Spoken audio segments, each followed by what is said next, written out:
Thank you so much. I was, as a bilingual psychologist and someone who was trained at DePaul University, I have a longstanding interest in community psychology and in reduction of mental health disparities for diverse youth.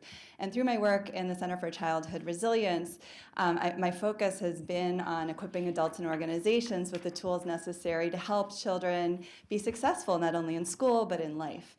I was really excited to partner with YouthGuidance because of my interest in building the resilience of underserved girls through a comprehensive intervention that's made accessible to them through a non-stigmatizing setting in schools. And I was also really excited to partner with community innovators and contribute what I could from evidence-based practice to bolster program effectiveness. As a community-based participatory researcher, I'm committed to conducting research that equitably involves community members and community organizations in every aspect of the research, from forming the research question, to designing the study, to collecting the data, analyzing it, and disseminating it back to community stakeholders, and in which all partners are contributing their expertise and sharing in decision-making and ownership of the project. CBPR was brought about to reduce health disparities, and that's why it was appealing to me. And through my involvement in Alliance for Research in Chicagoland Communities and strengthening Chicago's youth, I was able to become aware of YouthGuidance interest in partnering with an academic partner. WOW came about as a result of a grassroots, community-driven response to a community need and has flourished into this vibrant program that quickly was disseminated through Chicago Public Schools' most underserved neighborhoods.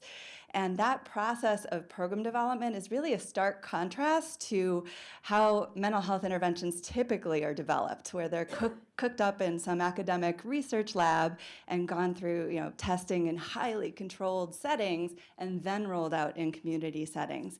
And at that point, those programs often encounter a lot of difficulties because they're not perceived as feasible due to under-resourced environments, or they are really culturally irrelevant to the diverse communities that we're trying to serve. The academic model of program development also tends to undermine the value of community innovation and grassroots efforts to develop culturally relevant and thriving sustainable interventions.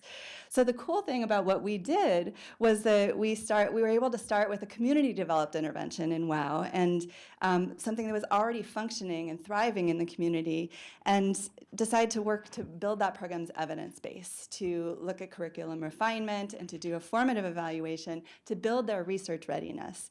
CBPR allows communities to fully participate in curriculum refinement and evaluation so that it remains culturally relevant and really fits real-world settings.